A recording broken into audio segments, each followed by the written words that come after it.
ஒரு குழந்தைங்க கிட்ட மல்லு கட்டி வெறுத்து போன ஒரு அப்பா ஒரு ஒர்க் ஷாப்ல என்கிட்ட ஒரு கொஸ்டின் கேட்டிருந்தார். என்னோட பையன் அவன் ஃப்ரெண்ட்ஸ் எது சொன்னாலுமே சரி சரின்னு பூம் பூம் மாடு மாதிரி தலையாடுறாங்க.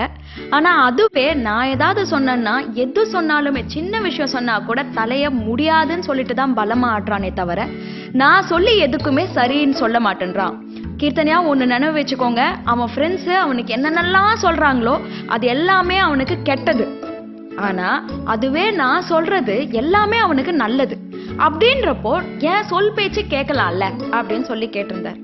இப்போ உங்க வீட்டுல ஒரு டீனேஜ் பையனோ பொண்ணோ இருந்தா கண்டிப்பா நீங்களும் இதே பிரச்சனையை எதிர்கொண்டுட்டு இருப்பீங்க. ஏன் இந்த பசங்க கெட்டதுக்கு சரிந்துங்க, நல்லதுக்கு ஏன் வேணான்னு சொல்லுதுங்க? இத புரிஞ்சுக்கணும்னா முதல்ல டீனேஜ் மூளைய பத்தியே நீங்க ஒரு விஷயத்த புரிஞ்சுக்கணும். இது என்னன்னு சொல்லிட்டு கேட்டா, சைக்காலஜியே எடுத்துட்டீங்கன்னா அந்த வளர்ற பருவத்துல ஒரு சின்ன பருவத்தை குறிப்பிட்டு அதுக்கு ஒரு பேரே வச்சிருக்குது. அந்த பேர் என்னன்னா நோ ஃபேஸ், அதாவது இல்லை பருவம். அந்த டைம்ல அப்பா அம்மான்ற ஸ்தானத்துல இருக்கிறவங்க எது சொன்னாலுமே நீங்க சும்மா போயிட்டு இருக்கிறவனை பார்த்துட்டே அந்த தொடப்பத்தை எடுத்து அப்படி வச்சுட்டு போடா அப்படின்னு சொல்லிட்டு சொல்லலாம். அது அவனுக்கு ஒரு அரை செகண்ட் கூட டைம் ஆகாது. ஆனாலும் அந்த குழந்தை அங்க இல்லைன்னு தான் சொல்லும். ஏன்னா அந்த டைம்ல அவங்களோட இம்பல்ஸே அந்த இல்லைன்னு சொல்றதுக்கு தான். இத புரிஞ்சிக்காத நிறைய பெற்றோர்கள் என்ன பண்ணுவாங்கன்னா அந்த குழந்தைய முடியாதுன்னே சொல்ல விட மாட்டாங்க. அப்படி முடியாதுன்னு சொல்லாத குழந்தை என்ன ஆகும், அதனுடைய மன வளர்ச்சி கம்ப்ளீட்டா அந்த முற்று பெறுதல்ன்றது நடக்காது.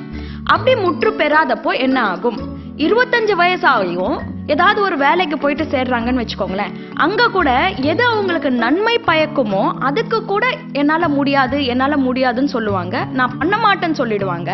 சோ இந்த பருவத்தை பெற்றோர்கள் ரொம்ப கேர்ஃபுல்லா கையாளணும். அந்த குழந்தைக்கு எது முக்கியமோ, எது அதுக்கு லாங் டேர்ம்ல கெடுதல் கண்டிப்பா நிச்சயமா உருவாக்குமோ அந்த விஷயங்கள் பாத்தீங்கன்னா ஒரு 20% விஷயங்கள் முக்கியமான விஷயங்கள் இருக்கும். 80% விஷயங்கள் அது முக்கியம் இல்லாத விஷயங்கள், சும்மா நம்ம மல்லு கட்டணும்னு சொல்லிட்டு மல்லு கட்டுற விஷயங்கள்.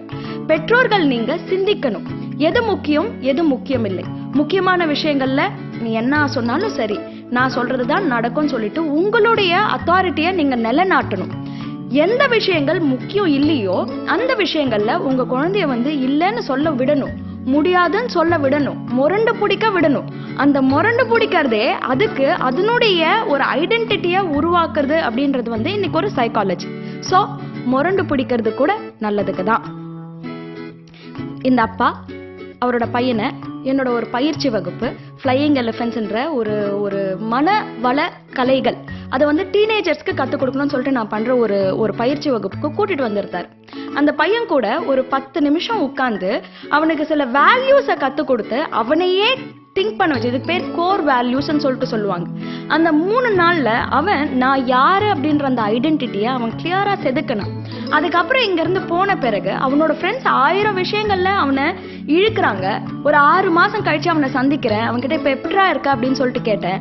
அவன் சொல்றான், கீர்த்தன்யா நான் யாருன்னு சொல்லிட்டு சில விஷயங்கள் இருக்கு, அந்த விஷயங்களுக்கு அவன் இழுத்தான்னா அதுக்கெல்லாம் நான் போறது கிடையாது.